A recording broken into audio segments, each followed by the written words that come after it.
Welcome to Sober Solutions. We are a weekly recovery podcast not affiliated with any particular 12-step or recovery program. However, you may hear us mention them. My name is Jason, and I'm an alcoholic and addict. My name is Chris, and I'm an alcoholic and addict. My name is Ben. I'm an alcoholic and addict. And welcome back to Sober Solutions. We are down a man tonight. Chris V is out sick from his second COVID shot. We wish him well on a speedy recovery. It is part 2 of our series about getting into treatment. Tonight, our guest is Matt S. from Southern New Jersey. And I'm very excited to have Matt join us tonight. He is a professional within the recovery community. And so before we get into, some questions and conversation around that, Matt, why don't you tell us a little bit about yourself and your story? All right, so just a little bit about myself is to kind of tell you what kind of brought me into the field is I am a person that's in long-term recovery. I'll be celebrating 13 years clean on June 1st. So it's been a beautiful journey. I can say not that it was some crazy story. I came from a good background, had both parents, lived a nice life. So it wasn't like I necessarily said I had a reason to do what I did. And for a while, I struggled to accept that I had an addiction or whatever language somebody might like to use in regards to the recovery process, because I like to compare myself to my brother, and my brother used more severe drugs than I did. I wasn't stealing. I had a college degree. I was independent. I paid my own bills. So in my mind, I wasn't affecting anybody. And as the recovery process went through, really came to terms with the fact it's really hard to measure the hours of sleep my mom lost, wondering if she's going to get the phone call, the Fed showing up at my house. Those are hard things to kind of put your family through. So I just remember my first drink, I went to an all boys school my freshman year of high school, and I was terrified of women, anxiety, fear, not maybe a sense of not being accepted. And I had that first drink at 16, and I remember I was at the bowling alley dancing, and there was no worries. And it just it changed it. And I can't say at that point I was in love and my life changed and I needed it. I was the typical high school person, I would say. And then things just changed. I partied more. Substances changed. I began to live a lifestyle that doesn't really reflect who I am today. I would say one of the major turning points was at the age of 19. My dad was facing some legal charges. And then, I remember clear as day, being at work at Camden and my boss just what's my dad dead? And he's go home. And, it was ruled attempted murder, suicide. And that just sticks in my head still pretty vividly of what that drive home was. And the insanity of my thought process was not too early, it wasn't too long prior to that I was in a hit and run, and the detective that was involved was at my house at that time when I got home. And I asked him if I'm going to be in trouble for the drugs that are in my room. And, he's we went through it, and I got the pot out of the house and some other things. And I was just banged up. And I can't even tell you for how long I was. I was numb to everything. And thank God for some of my friends that were really there for me. And I had friends, and I'm not talking recovery for just people there to love me when I had no idea what the hell I was doing to myself. Yeah, so years went by, it got to a point people thought I was somebody that I wasn't, and I put myself in dangerous situations, and everything on the outside started to crumble down. I won't say that I lost my condo. I still have my school. I just finished up the master's degree in elementary education. So I went down to Florida. Someone was threatening to kill me, threatening to kill my mom. And I was just scared to death. And I didn't go down there because I really wanted to make change. I wanted to run away. So I had a couple of experiences. I want to say I didn't fully surrender. And then like the last time that I drank, it was, there was no like severe external consequences. It was just like spiritual bankruptcy after experiencing like a new way of life and then like putting that drink in me. Like, what the fuck am I doing here? And I just dove in, and I can say like the first 2 years of being clean, like I went to meetings every single day. I came back to New Jersey.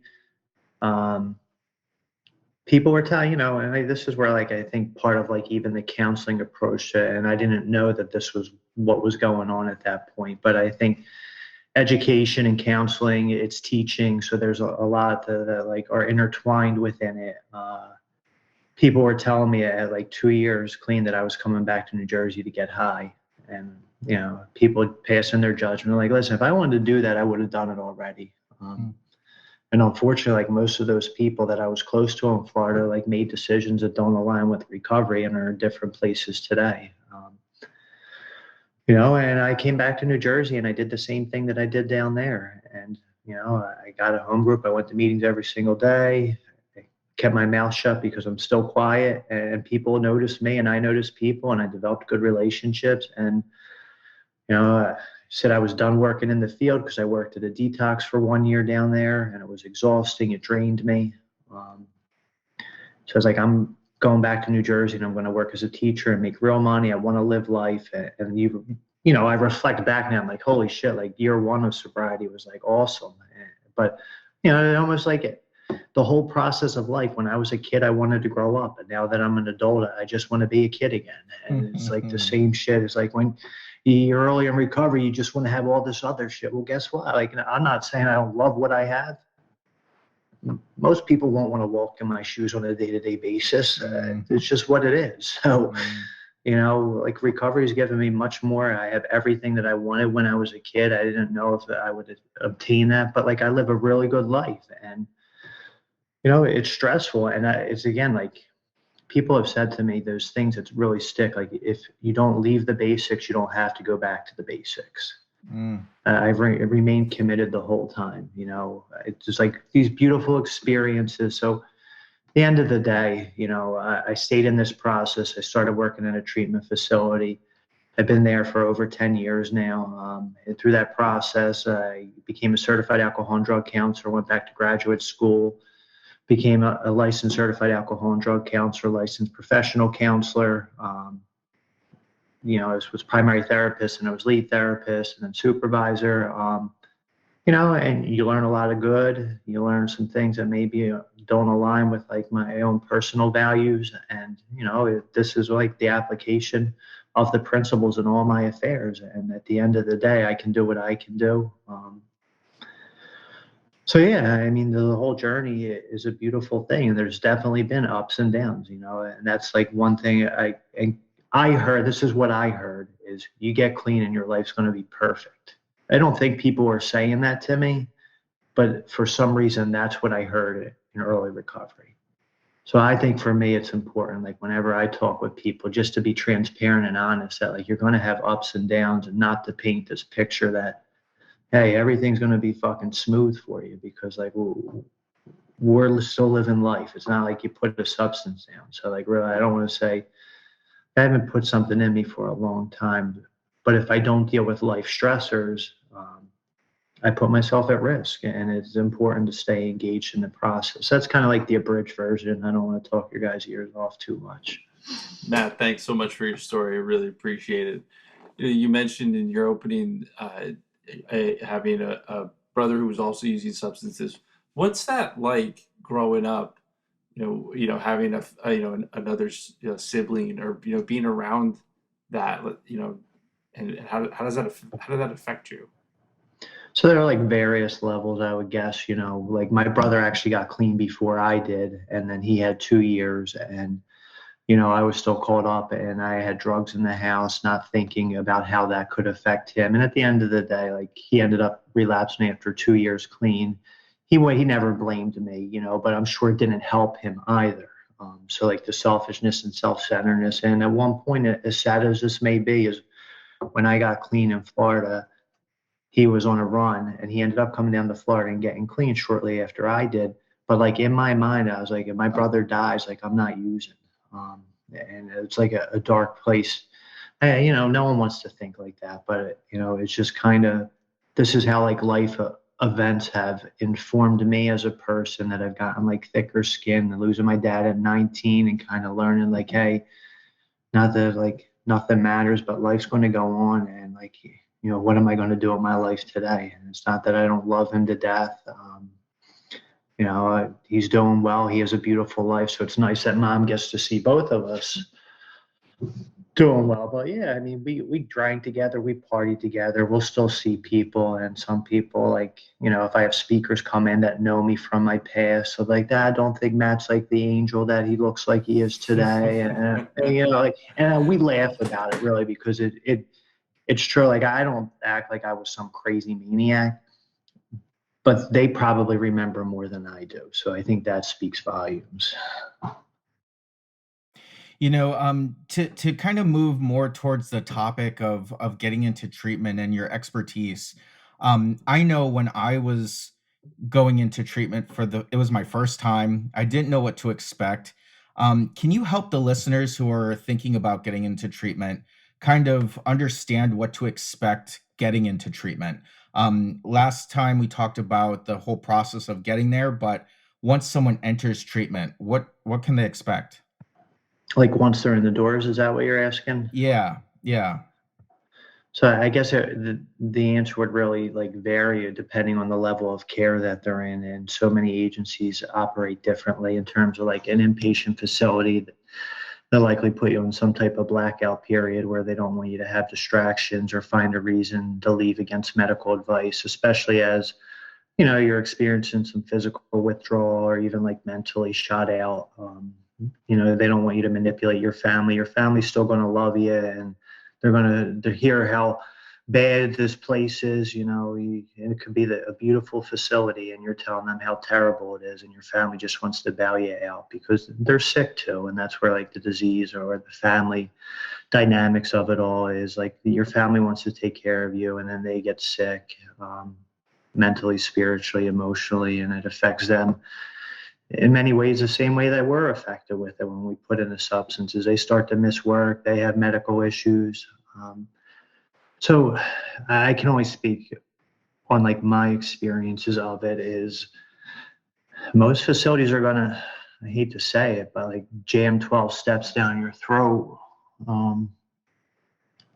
And being like a strong 12-step member, as I've evolved professionally, I don't think that that's the most appropriate. It's kind of like meeting the client where they're at and understanding that people have different needs, and like it's not a one size fits all. And I do believe the field is evolving and having like more professional setting where like in the past it was primarily like your credentials are you're in recovery.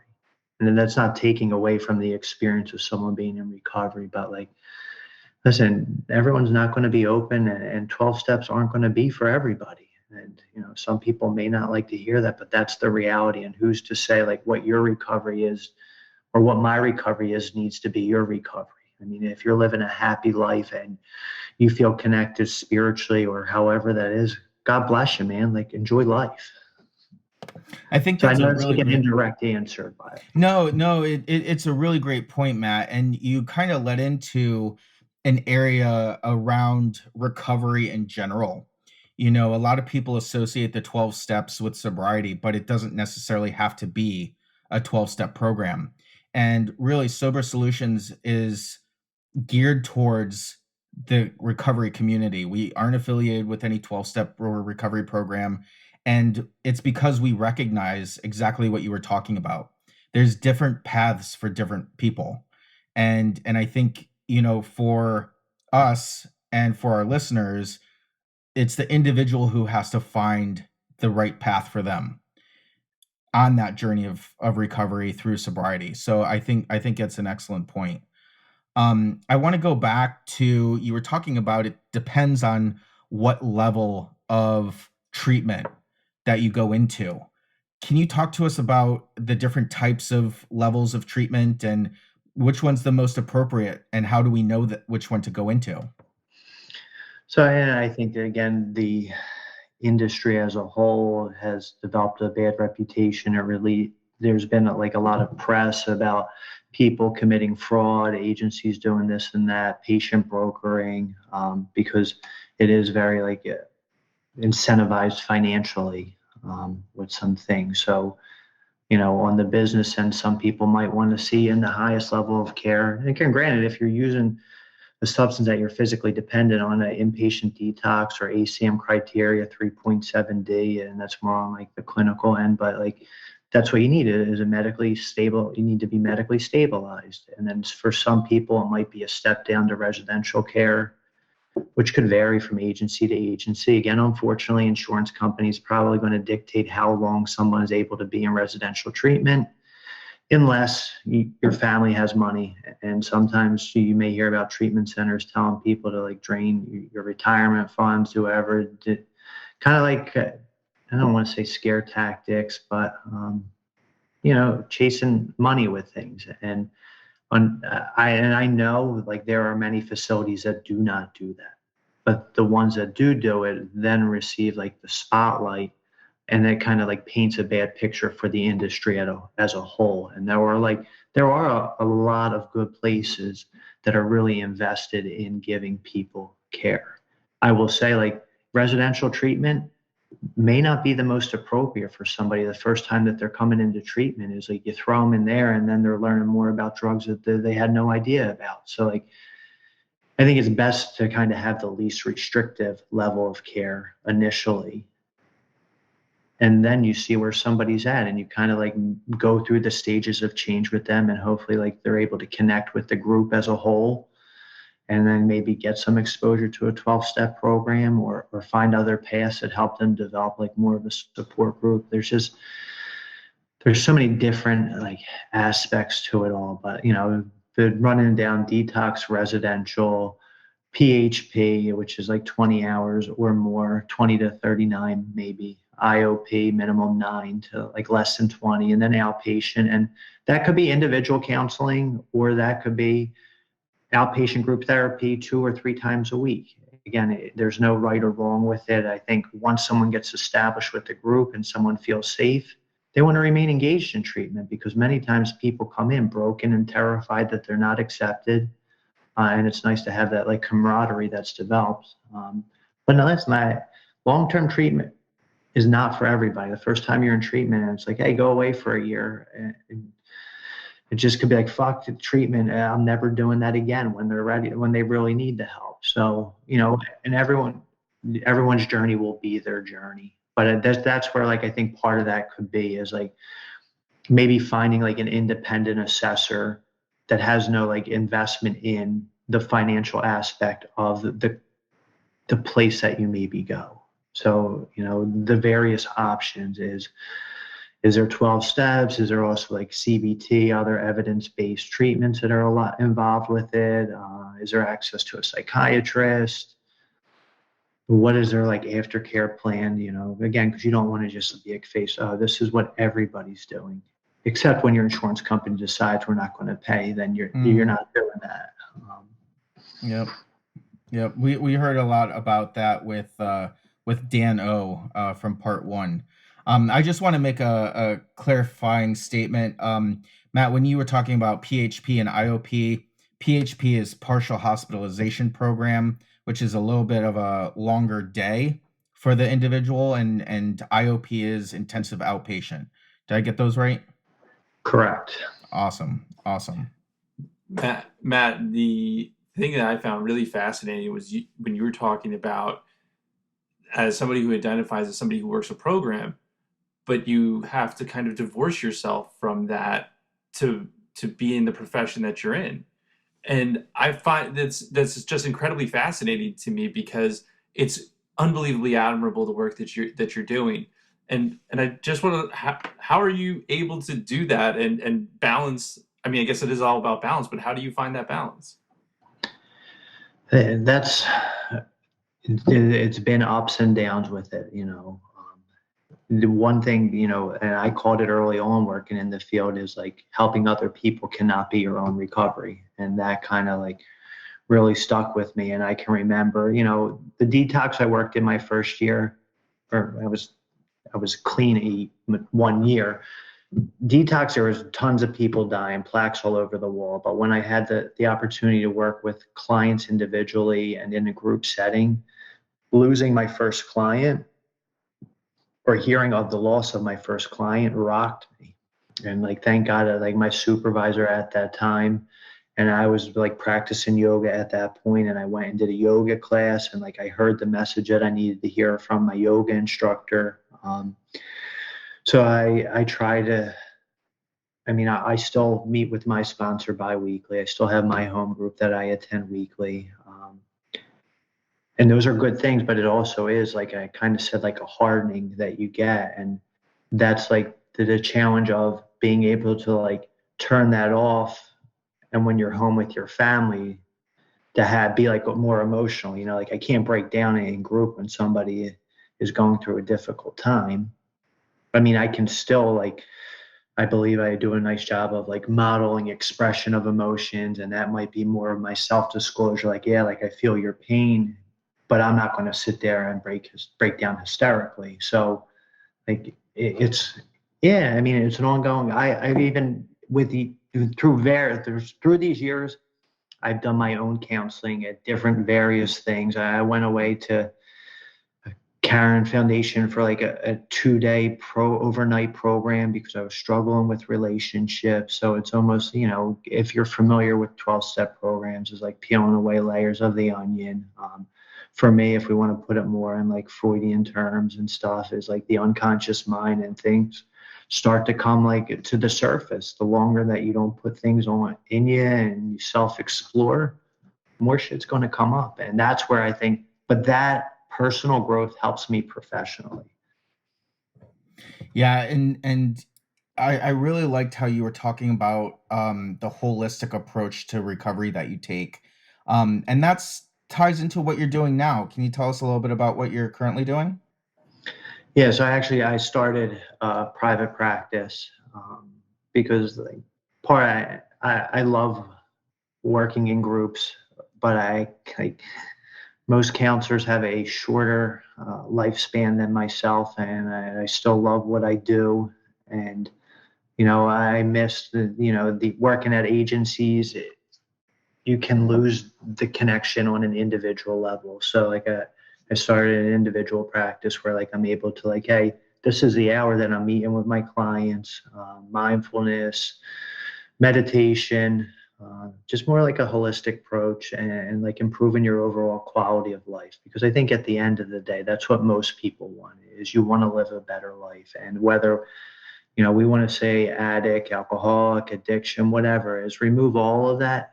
Most people want to find some level of happiness, and like improving our diet and the things that we put in our body and the news that we watch and the books that we read and the people that we're hanging out with are all going to impact the way that we interact with the world and our perspective on the world. I think that's amazing. I just love that perspective.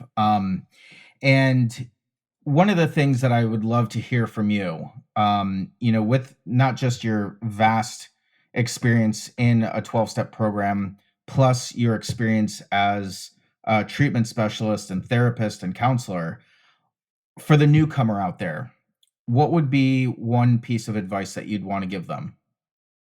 Oh, that's such a loaded question to say one piece. Or a couple, All of our guests any say good that. It's a addict. loaded question.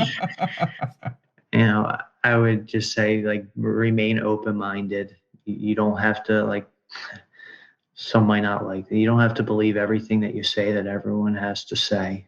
People are going to be people. So you have to remember, people coming into recovery or have their own sicknesses that they're dealing with. So people are people. There are like people that genuinely care.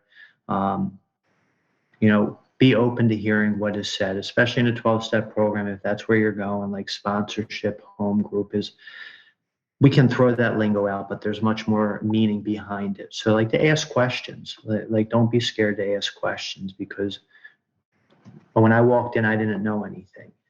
So the way that I got more experience is I kept showing up. I asked questions. I got around more experienced people, and I started to hang around people. And I would say like to choose and maybe sponsorship or the people that you're hanging out with is spend time with them and see how they're really interacting with other people. And it always said, like, to me, it sticks out as like, oh, someone's like on this pedestal, but then you go out to the diner with them and they're an asshole to the waitress and they're giving her like $1 tip. It's like, all right, well, guess what? She's working hard too. And why are you being disrespectful? And the fact that the food is cold is not her fault.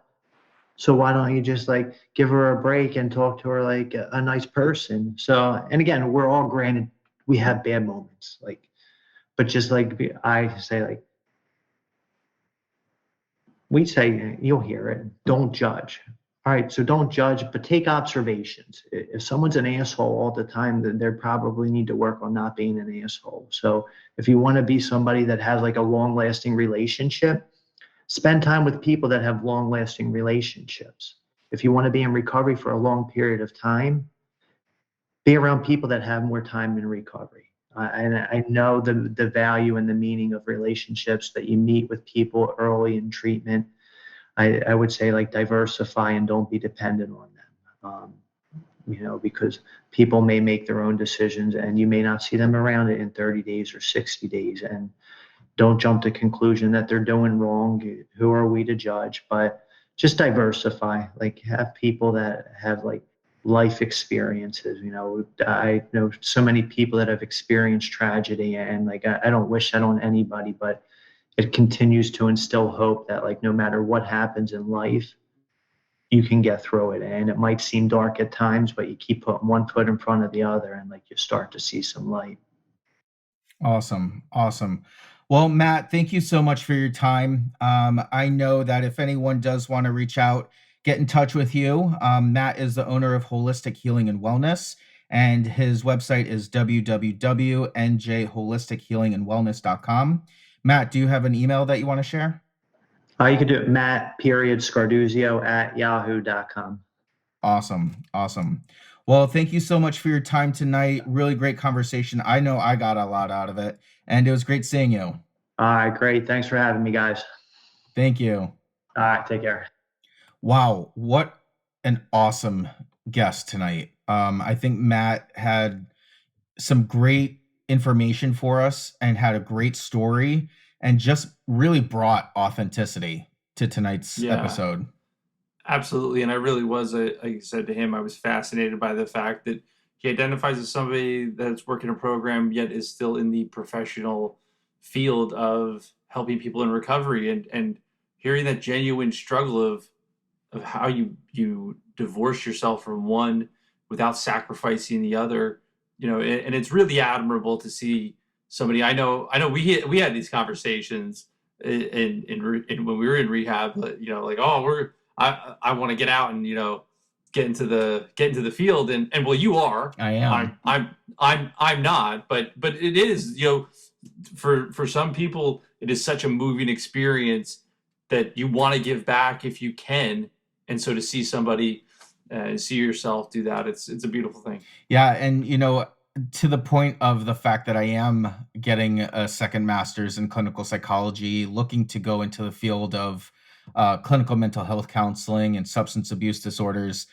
He said something tonight that really got to me. It really hit me deep. He said, helping other people cannot be your only recovery. There's so much more to staying sober. And I think a piece of me was like, well, if I become this clinical psychologist and I work with other addicts and alcoholics and I am a sponsor, I'm going to be good. But that's not true at all. I have to continue to work my program. I have to continue to do the things that I've been doing for almost the last 10 months. And, that's what's going to keep me sober. It's not just one thing. It's all these things holistically, which is what I love about his business. Yeah. Yeah. No, it was a great episode. The only thing it was missing was Chris. Yep. Well, Chris, if you're listening tonight, we hope that you're feeling better, buddy. Well, I think it was a great episode. And as always, tonight's episode is dedicated to the still sick and suffering alcoholic and addict, especially that individual who will pick up for the first time tonight. Good night, boys. Have a good night. We appreciate your liking and subscribing to our podcast. If you liked what you heard today and would like to support our podcast, feel free to Venmo $1 to our virtual basket at Sober Solutions Podcast. We want to hear from you too. If you have a comment, question, topic, or would like to come on the show, find us on Instagram, Facebook, or YouTube at Sober Solutions Podcast. Or you can shoot us an email to sobersolutionspodcast@gmail.com. Find us on Apple Podcast and Spotify. And if you like what you've heard, make sure to subscribe, rate, and review the show.